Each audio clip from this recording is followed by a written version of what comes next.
Et donc, on se retrouve pour la deuxième partie. On est toujours avec Anne Moureau sur la thématique du célibat. Hier, on a parlé plutôt de la malédiction du célibataire. Le chrétien célibataire est-il maudit ou pas? Donc, si vous n'avez pas vu la vidéo, allez la voir. Et aujourd'hui, donc pour cette vidéo, alors pour nous, ça n'a pas changé. C'est le même jour, c'est la même soirée. J'ai pas convoqué Anne 3 fois. On est toujours sur la même soirée. Toujours les mêmes vêtements. Je pense que pour cette thématique-là, on a parlé beaucoup, donc, dans la première vidéo du est-ce que le célibat est une malédiction pour le chrétien? Et dans cette période un peu spécifique, j'aimerais qu'on puisse parler de l'isolement du célibataire chrétien. Je crois que dans la vie du célibataire, il peut y avoir cet isolement qui s'installe dans sa vie. Et je pense même avant cette période du Covid, ça existait déjà.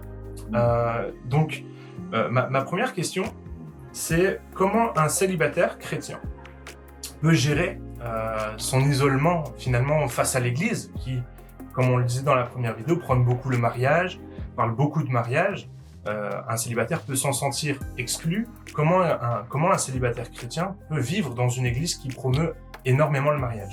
Je pense que on peut faire que, comment dire, ce que nous on peut faire, c'est-à-dire on peut pas changer peut-être les gens autour de nous ou changer la structure ou voilà tout ce qui se passe autour de nous. Par contre, je pense qu'on peut changer nos actions, notre cœur et être proactif.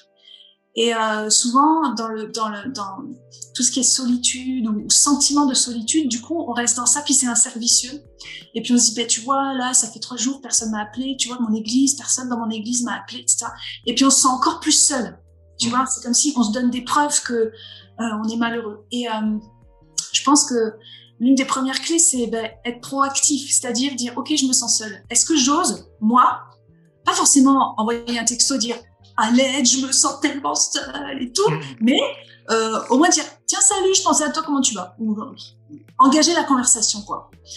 Parce que je pense que faut pas oublier qu'on est nombreux des fois dans les églises et puis on a tous besoin, on n'est pas les seuls à se sentir seuls. Moi, j'ai réalisé aussi ces dernières années, au fur et à mesure que j'ai grandi, que j'ai vieilli, tous mes amis sont plus ou moins mariés avec des enfants, tout ça. Et du coup, je réalise aussi la solitude, par exemple, des parents qui voient peu d'autres adultes quand leurs enfants sont tout petits, par exemple, tu vois, et qui se sentent bien seuls. Une maman d'un bébé qui est pas sortie de chez elle depuis des semaines, elle se sent seule, elle aussi. Et elle aussi, elle aimerait peut-être que quelqu'un lui envoie un texto pour lui dire hey, salut, je pense à toi, juste que Dieu te bénisse, quoi. Je trouve que c'est un petit pas, mais qui peut, tu vois, inverser la tendance. Et qu'est-ce qu'on peut faire? On peut constater effectivement que c'est pas facile, mais on peut nous oser changer la donne, tu vois. Ouais, donc être proactif en fait. L'idée d'être proactif, essayer dans les périodes de creux en fait d'aller prendre des nouvelles des gens finalement en espérant peut-être aussi un retour de la part des personnes. Tu sais, c'est très rare que quelqu'un ne réponde pas à ton texto ou dise donc en fait, ça va engager déjà peut-être une discussion. Et rien que ce quart d'heure, cette demi-heure de discussion, alors ça peut être par texto, ça peut être par téléphone, tout ça. Moi, c'est des petites choses aussi dans ma vie que je sais que je vais pas me lamenter pendant des jours et des jours. Je vais me dire, allez, si t'as envie de pas être seule, vas-y, toi, propose à telle ou telle copine ou des gens mariés avec les enfants, allez, venez, on va au parc avec les enfants si vous voulez. Faut aussi ne pas penser que, je sais pas moi, les gens mariés ou les gens qui ont des enfants, tu vois, ils sont complètement indisponibles puis ils veulent pas parler avec nous. Non, ils ont besoin de nous. Et c'est vrai que passer un moment dans un parc avec des enfants qui jouent tu vois, assis sur un banc avec une maman, en tant que célibataire, ça t'apporte un moment de communion dont on a profondément besoin, tu vois. Et je suis persuadée que, quand on dit, tu sais, la Bible dit dans Genèse, il n'est pas bon que l'homme soit seul. Et souvent, c'est l'argument pour du coup, il faut qu'on se marie tous, quoi. Moi, je pense que c'est ce que Dieu a vu dans l'être humain. Il nous a créé pour être relationnel. C'est ça. Pas que mariés, mais relationnel. On a besoin les uns des autres. C'est clair et net que l'isolement, la solitude, franchement, c'est le mal du siècle. C'est terrible. C'est pour ça que cette période-là est dévastatrice. Elle est dévastatrice parce qu'elle coupe les liens sociaux qu'on a avec les gens, avec nos voisins, avec nos collègues de travail, les camarades de classe. Hein. C'est vraiment une tragédie finalement. Et les conséquences, là, on parle beaucoup des conséquences économiques, mais en tant que pasteur, on commence à le voir aussi, les conséquences psychologiques que ça a dans les couples, chez les célibataires, chez les gens qui sont tout seuls, chez les personnes isolées. C'est dramatique parce qu'ils sont coupés de relations sociales. Donc, oui, effectivement. Je suis tout à fait d'accord. Et alors, je sais pas s'il y a, je suppose que dans les auditeurs, les spectateurs, là, enfin, il y a pas que des célibataires, il y a aussi des gens peut-être qui sont en couple ou qui sont mariés. Et du coup, franchement, encourageons-nous tous à faire un peu plus que ce qu'on aurait tendance à faire. Parce que, voilà, on s'isole tous, ou on reste tous dans notre coin. Mais c'est vrai que, voilà, un message, pas forcément partant du principe que, t'es célibataire, donc certainement, tu dois être en train de pleurer. Non, mais par contre, on est content d'échanger. Tu vois, ce soir, toi, t'es un homme marié. Moi, je suis une femme célibataire. Tout à l'heure, ta femme, elle est venue nous faire coucou. C'est génial. Enfin, on échange et on passe un bon moment. C'est ça. Je vais ressortir de ce moment rempli. Tu vois ce que je veux dire? Enfin, ça me fait du bien. On discute ensemble et c'est chouette. Mais donc, du coup, ça, là, j'ai parlé de ce que les célibataires peuvent faire justement pour sortir de l'isolement, sortir un peu de cette situation. Mais du coup, on inverse la question.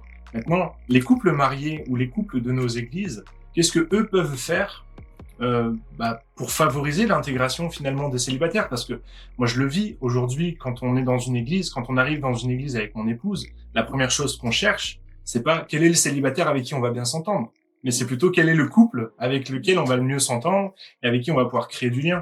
Et finalement, instinctivement, on va exclure toute une frange de la population de nos églises juste parce qu'en fait, on va chercher des gens qui sont semblables à nous. Et du coup, comment faire quand on est un couple marié avec enfants pour réussir à intégrer dans nos cercles les célibataires? Merci pour ton honnêteté. C'est vrai que effectivement, en tant que couple, on a cette tendance. Puis en tant que célibataire aussi, peut-être on se dit je vais aller que vers les célibataires ou quoi. Je pense que j'avais fait une vidéo sur ce sujet en m'adressant justement aux gens mariés. En donnant, je crois, si je me souviens bien, 3 conseils pour les gens mariés, pour justement parler aux célibataires, intégrer les célibataires. Ouais. Écoutez, première chose. On va aller voir la vidéo. On va inviter les gens. Vous allez aller voir la vidéo, comme ça obligera les gens. Donc, si vous voulez la réponse à cette question, vous allez sur la page Facebook ou Instagram de Save Single and Happy. Et vous allez retrouver cette vidéo. Alors, je sais pas, j'espère que tu en as pas trop. Sinon, j'essaie de retrouver la vidéo et je la mettrai dans la description. Mais non, j'ai pas beaucoup de vidéos pour l'instant et c'était une vidéo qui s'appelait, je crois, un message pour les gens mariés ou quelque chose comme ça. Ouais. Voilà. Donc, allez la voir. Au moins, si vous voulez la réponse à cette question, allez voir la vidéo de Anne à ce sujet. Voilà. Donc, du coup, j'espère que la vidéo vous aura plu. Allez la voir. Vraiment, je vous y encourage. Et donc, du coup, pour terminer cette deuxième vidéo, Anne va vous proposer des situations dans lesquelles le célibataire peut se sentir seul et quelle réponse, finalement, apporter à cette situation. Donc, Anne, je te laisse la première situation. Ouais, alors je vais parler pour moi. Moi, il y a, on va dire, 2 grandes situations dans ma vie où à chaque fois, je me sens profondément seule et tout d'un coup, je peux passer je suis quelqu'un de très joyeux, etc. Et là, à ce moment-là, franchement, je déprime, quoi. Tu t'en fais beaucoup. Eh oui, enfin, ça arrive, quoi. Et donc, le moment que j'aime pas, c'est quand je dois planifier mes vacances. Ouais. Et tu vois, t'imagines, alors bon, je sais pas si certains peut-être pourraient mettre dans les commentaires ou quand on aura l'occasion, de discuter ensemble pendant le live. Mais je sais pas si certains osent partir en vacances tout seuls, tu vois. Ben moi, j'ose pas. Enfin, j'ose pas, j'aime pas. Et donc, et par contre, j'aime trop voyager. Je suis traductrice de formation, c'est mon métier, donc j'aime aller dans des pays où je peux parler anglais, je peux parler allemand, etc. J'aime beaucoup découvrir les autres cultures. Mais par contre, y aller seule, bof, quoi. Tu vois, donc il y a quelques années, vraiment, c'était pas facile. À chaque fois qu'on arrivait, tu sais, voilà, au printemps, je me dis qu'est-ce que je fais cet été, qu'est-ce que je fais? Faire des colos. Un peu démunie. Et puis c'est un moment, voilà. Et puis au fur et à mesure, ça reprend un peu ce que j'ai dit tout à l'heure, c'est-à-dire d'être proactif plutôt que d'attendre que les choses arrivent. Je me suis dit, zut Seigneur, enfin, je suis sûre je suis pas la seule. Et j'ai commencé à proposer à des copines de partir en vacances ensemble. et même très honnêtement, des copines que je connaissais peu ou ouais, pas encore beaucoup, et à qui je me suis dit, allez, on va faire connaissance du coup, et puis ça va être fun. Et puis voilà. Et puis par exemple, une année, on est parti en Grèce avec 3 autres copines, on était 4 en tout, et certaines on se connaissait bien, mais d'autres pas tant que ça. Puis ça a été une belle découverte, et on a passé une semaine géniale. Ouais. Et j'essaye de me dire, allez, je suis sûre, et puis bingo, tu vois, dès que j'ai dit à certaines, ah, ça vous dirait qu'on parte ensemble en vacances, franchement, il y a de quoi faire, quoi, tu vois, même que je me dis, j'aimerais trop lancer, je sais pas moi, une agence de voyage pour célibataires, mais pas pour se rencontrer ou quoi. C'est ça, mais... le problème, c'est que la frontière, elle est vite basculée, quoi. Ouais. Bah, du coup, bon, la solution pour ça, c'est d'organiser, voilà, des voyages entre filles, des voyages entre gars, je sais pas, de partir en randonnée à la montagne, juste pour le plaisir d'être ensemble, en fait. Moi, je suis persuadée qu'il y a plein de moyens pour vivre ça, quoi. Et ça existe déjà, hein, je suis sûre qu'il y a des sites qui proposent ça. Et la deuxième chose qui me fait me sentir très seule, alors là, c'est en tant que nana, c'est quand ma voiture tombe en panne. Alors là, franchement, j'ai vraiment un grand moment de solitude. Puis même, c'est comme si cette idée que, ah ouais, tu vois, Seigneur, là, si j'étais mariée, j'appellerais mon mari, il viendrait me chercher sur le bord de la route, puis même certainement qu'il réparerait la voiture parce qu'il serait trop fort, alors que bon, tous les hommes sont pas des mécanos, hein. Non, clairement pas. Hein. Clairement pas, non. Alors, d'ailleurs, juste l'anecdote, c'est que on sortait de notre voyage de noces avec Emeline, et on sortait du parking, et en sortant du parking, on accroche le pneu. Et donc, j'étais fraîchement marié, jeune homme de 25 ans marié, on crève avec un coffre chargé de tous les bagages, tout ça, on crève sur le parking. Et c'est là où j'ai commencé à dire, je me baptise en tant qu'homme de la famille, je vais changer la roue, changer la roue de la voiture. Et bon, ça c'est l'anecdote, mais oui, c'est vrai que finalement, du coup, ça, le moment de solitude, quoi. Surtout, est-ce que tu sais changer une roue de voiture maintenant? Alors, pas vraiment. J'ai appris à moitié, mais en fait, Dieu est trop bon parce que la dernière fois que ça m'est arrivé, pour la petite anecdote, je me trouvais avec ma sœur. Puis ma sœur, qui est un peu plus débrouillarde que moi, elle me dit, vas-y, Anne, on y va, on va changer cette roue, on va y arriver. Je lui dis, mais tu l'as déjà fait? Elle fait, oui, je l'ai vu une fois. Dans un manuel.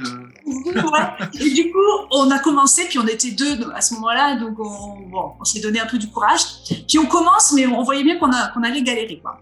Et puis là, c'est trop rigolo parce qu'en fait, il y a une voiture qui arrive avec 2 nanas dedans, d'un certain âge, tu vois, et pas la langue dans leur poche. En fait, la nana, elle s'arrête et elle crie, elle fait, ouais, c'est pas les mecs qui vont vous aider. Attendez, moi j'arrive, je vous aide. Et tout. Non, ça m'a fait trop rire. Puis moi, j'ai trop vu le Seigneur qui m'a envoyé, tu vois, un ange. Tu n'as pas besoin d'hommes. Comment? Tu n'as pas besoin d'hommes. Non, c'est pas ça le message du tout. Mais en fait, voilà, et cette femme, en fait, elle travaillait dans un garage. Oui. Et son chéri était mécano, donc enfin bon bref, c'était une mécano, quoi. Ça peut être rare, peut-être, les femmes qui savent changer les roues. Enfin, pardon aussi, là, si j'ai des stéréotypes. Mais en fait, elle nous l'a fait comme ça en 2 secondes. Et elle est repartie, et voilà. Donc, en fait, il y a des solutions qui sont là et tout. Mais c'est des situations où peut-être on aurait besoin d'une aide tout à fait pratique. Tu vois ce que je veux dire? Le mariage, c'est pas juste, oh là là, des papillons dans le ventre et des câlins et tout ça. C'est aussi... C'est romantique, quoi. C'est pas que romantique, j'en sais rien, tu en parleras mieux que moi. C'est aussi, on s'entraide. Il y a des choses, voilà, tout à fait pratiques où des fois on aurait besoin d'aide dans le quotidien, où franchement on se sent seul. Puis, tu vois, là, j'ai pas de solution pour dire, ah ben oui, alors là, c'est une réalité. Il y a des moments comme ça où c'est moins facile d'être célibataire, mais ça va, on n'en meurt pas, tu vois. Non. On appelle le dépanneur et on attend une demi-heure le dépanneur et tout va bien. Et du coup, moi je dirais que de manière générale, si cette solitude, c'est pas juste dans des situations que j'ai citées là, tu vois, où là on va dire c'est ponctuel. Mais si cette solitude, elle est présente profondément dans le cœur et dans la vie et qu'elle s'apparente ensuite presque à une dépression, là, il y a vraiment quelque chose à faire. Il y a une sonnette d'alarme à tirer. Et il y a que Dieu qui peut nous consoler. Il y a que Dieu qui peut guérir notre cœur. D'une solitude qui, des fois, est causée par d'autres raison, tu vois, de ce qu'on a vécu dans l'enfance, et peut-être l'abandon d'un parent, ou bien de la comparaison avec les autres, où on a une mauvaise estime de soi. Tout ça peut entraîner finalement ce sentiment, on se dirait c'est parce que je suis célibataire donc je suis seule, mais en fait c'est plus profond que ça.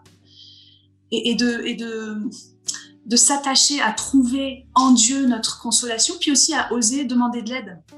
C'est-à-dire que pourquoi pas profiter aussi de cette saison de célibat et ce moment où on a du mal à le supporter.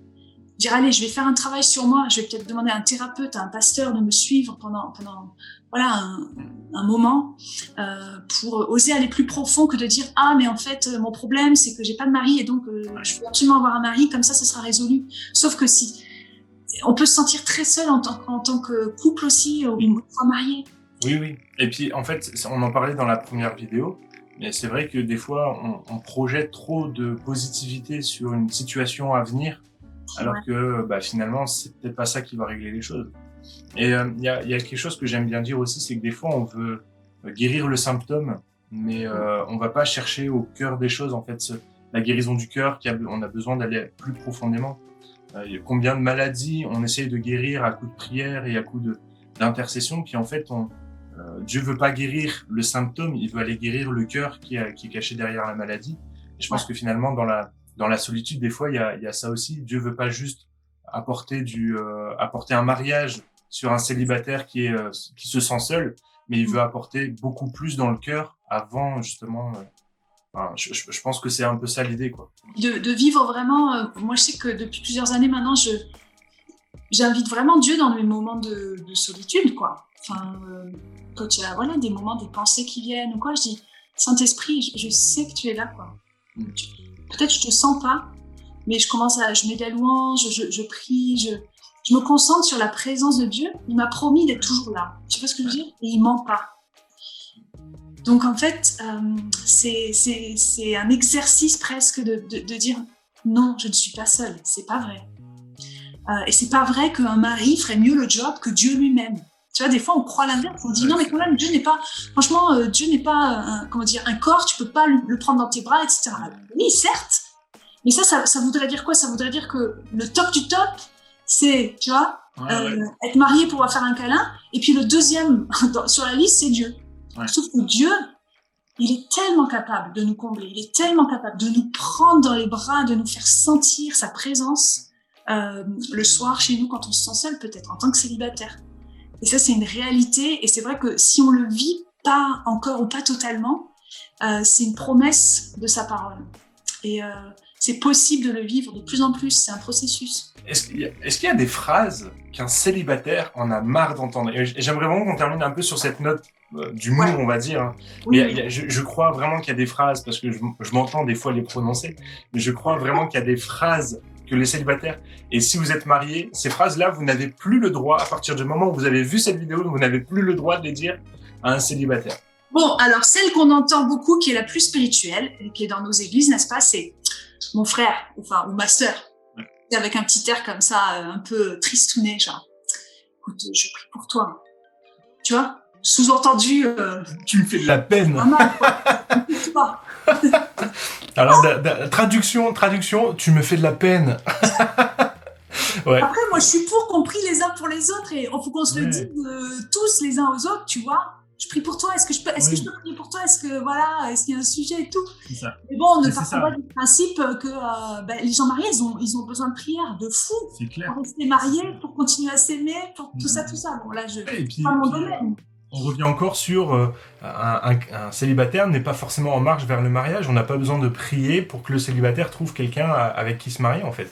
Ouais. Demandez aux gens ce que vous voulez qu'on prie pour eux, en fait. Enfin, finalement, si vous voulez prier pour les gens, c'est super, on va vous encourager, mais demandez pourquoi tu veux que je prie. C'est quoi les enjeux dans ta vie? Ensuite, il y a les remarques, tu sais, un peu qui essayent de te rassurer en mode, c'est des compliments déguisés, moi j'appelle ça. C'est genre, mais je comprends pas comment un gars comme toi ou une fille comme toi peut encore être célibataire, quoi. Alors bon, selon comment on le vit, on peut le prendre bien ou pas. Moi, j'avoue que franchement, ça fait plaisir. C'est-à-dire que ça veut dire que la personne estime que t'es génial, en fait. Tu vois ce que je veux dire? Mais bon, ça t'aide pas. Si toi, au fond, t'as profondément l'envie de te marier, que ça fait des années que t'attends peut-être, tu commences à en avoir marre et tout, et qu'on te dit, je comprends pas, et toi, t'as envie de leur dire, bah, moi non plus, je comprends pas, c'est génial. Enfin, je rigole. Et ben, au moins, les deux à pas comprendre. Comme si aussi, sous cette remarque, en fait, c'est, mais en fait, les gens géniaux, normalement, ils se marient, puis ceux qui sont moins géniaux, ils se marient pas. C'est pas vrai. Non, c'est pas vrai en plus. Parce qu'on est tous géniaux, en fait. Amen. Voilà. Ah oui, les remarques aussi, des conseils sur ce qu'on devrait faire pour trouver un mari. Tu vois, les entremetteurs. Ah oui. Alors, il y a les entremetteurs, c'est-à-dire ceux qui veulent te marier avec quelqu'un. Mais pourquoi tu regardes pas le bassiste ou un tel dans l'église? Ouais, puis après, il y a ceux qui vont te donner des conseils. Donc, le type, tu devrais aller faire ça. Ouais. Puis il y a des conseils qui semblent en plus très, très, très spirituels. Genre, tu sais, il faut que tu sois comblé premièrement en Christ, enfin, ou en Jésus, puis tu verras après, ça viendra. Bah, excuse-moi, mais l'un n'entraîne pas forcément l'autre. Ou alors, le conseil de dire, je sais pas moi, arrête de chercher et Dieu va te l'envoyer. C'est ça. Alors moi, c'est la phrase que j'entendais le plus. Alors, je me suis marié à 25 ans, donc je peux pas dire que j'ai une vie de célibataire très longue. Mais je l'ai très mal vécu, en fait, ma vie de célibat. Et une phrase que j'entendais, mais tout le temps, et qui finissait par m'énerver, c'est « Elle arrivera quand tu t'y attendras pas ». Ah oui, exactement. Et moi, je répondais, je fais « Mais attendez, je vais à un rassemblement de jeunesse, je suis le premier à juste m'attendre à la croiser, quoi. Je veux dire, je m'en vais à un rassemblement de jeunesse, je me fais beau parce que je me dis peut-être que je vais la rencontrer. Je vais à un camp de jeunesse, je me prépare, mais peut-être que je vais donc je m'y attends. Arrêtez de me dire qu'elle arrivera quand je m'y attendrai pas, parce que finalement c'est pas vrai en fait. Oui, puis ça voudrait dire quoi? Ça voudrait dire qu'il faut pas s'y attendre, ou faut pas l'attendre, ou non, on faut être honnête et on l'attend et on le souhaite, et bien sûr que on reste ouvert, on va discuter, on va se faire des amis avec des gars, des filles, etc. Tu vois. Et bien sûr que l'un des buts, c'est pas juste d'avoir des amis, mais éventuellement de voir si l'un ou l'autre. C'est ça. Puis dans ma vie, moi, je savais que j'étais pas fait pour le célibat. C'est-à-dire que c'était pas.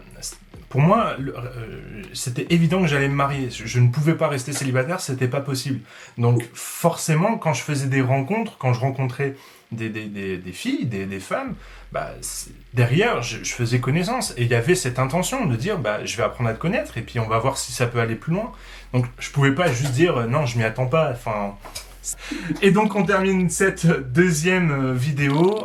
Donc on a parlé vraiment de l'isolement que peuvent vivre les chrétiens célibataires. Merci de l'avoir regardé et on se retrouve demain. Demain, on va parler de sexualité, le célibataire et la sexualité. Est-ce que ça existe? Comment ça doit exister? Dans quel cadre? Qu'est-ce qu'on peut proposer? Et comment on peut vivre sa sexualité quand on est célibataire? Est-ce que c'est possible? Donc si vous voulez la réponse, on se retrouve demain. Bye!